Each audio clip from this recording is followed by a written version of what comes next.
లోకముండోళ్ళని ఎప్పుడూ ఏర్పరచుకున్నారు. లోకముండోళ్ళ దేవుడికి పనిముట్లుగా ఏర్పరచుకోవాలంటే ఏర్పరచుకోలేరు. చాలా మంది ఉన్నారు. చాలా రకాలుగా మనం దేవుణ్ణి ముందు పెట్టేవారుగా ఉండాలి కానీ ఆయన బాధ పెట్టేవారుగా ఉండకూడదు. అంటే జనము నశించిపోతున్నారు, ప్రజలు నశించిపోతున్నారు, మందిరం లేక ఇబ్బంది పడిపోతున్నారు.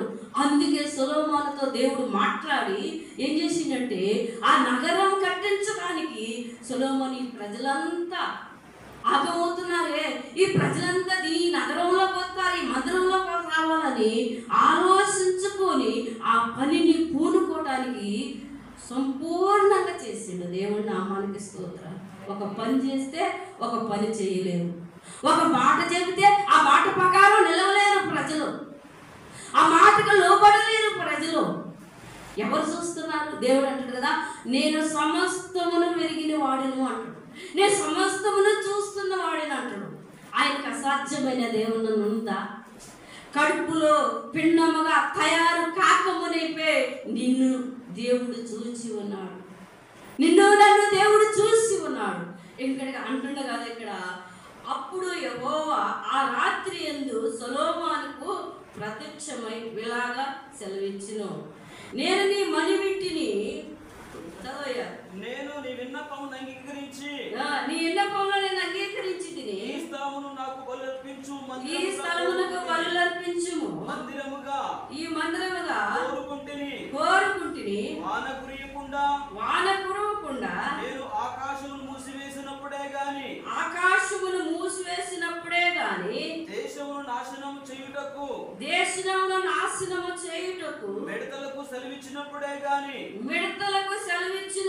గాని నా జనుల మీదకి తెగులు రప్పించినప్పుడే గాని నా పేరు పెట్టబడిన నా జనులు తమను తాము తగ్గించుకొని ఏమన్నాడు?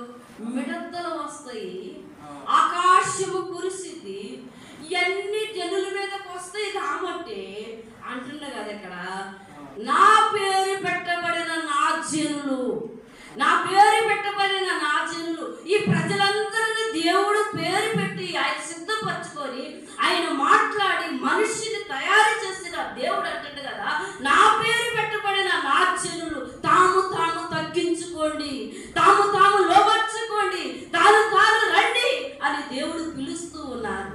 దేవుడు నామానికి స్తోత్రం. ఎవరైతే తాను తగ్గించుకొని దేవుడి మందిరానికి వస్తారో, ఎవరైతే తాను లోపర్చుకొని దేవుడి పని కొరకు పూనుకుంటారో వాళ్ళని ఎక్కువ స్థితిలోనే ఉంచుతాడు కానీ ఆయన ఎప్పుడు తక్కువ స్థితిలోనే ఉంచాడు కాదు. దేవుడి నామానికి స్తోత్రాలు. నేను అనుభవించి నేను ఈ మాటలు చెప్పగలుగుతున్నా, ఎందుకంటే దేవుడు నా పట్ల ఆ కార్యం చేసిండు. నాకు అసలు ఏది చేత కాదు, ఏం మాట్లాడడం కూడా చేత కాదు. ఒక పాట పాడాలంటే 4-5 సంవత్సరాలు నేను నేర్చుకోవడానికి ఇష్టపడ్డాను. కానీ పరిశుద్ధాత్మ దేవుడు ఎప్పుడైతే ఆత్మ కలిగి ఎప్పుడైతే ఆకాశము నుండి ఎవరి పరుచుకున్నాడో ఇప్పుడు 100 పాటలైనా నేను పాడగలుగుతా. దేవుడి నామానికి స్తోత్రాలు. ఆయన ఏర్పాట్లో ఉండాలి, ఆయన చిత్తంలో ఉండాలి, ఆయనకు లోబడి ఉండాలి.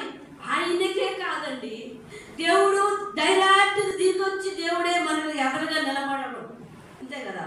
దేవుడు ఎదురుగా వచ్చి డైరెక్ట్గా ఆయన వచ్చి నాకు లోబడని చెప్పడం.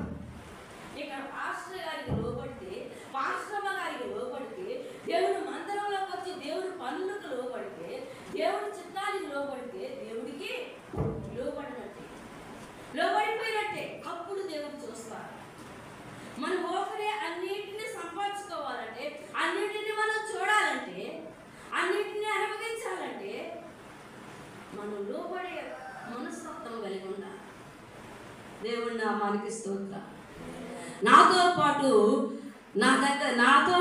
నా ఫ్రెండులు చాలా మంది అందరూ కలిసి చర్చికి వెళ్ళిన వాడు ఎంతగానో అందరం కలిసి పాటలు పాడి వాక్యం విను అందరూ విన్నాం. కానీ ఈరోజు వాళ్ళందరినీ కూడా ఒక ఉన్నతమైన స్థానంలో కొంత అస్సలుగే లేకుండా చేసిండు. దేవుడి నామానికి స్తోత్రాలు.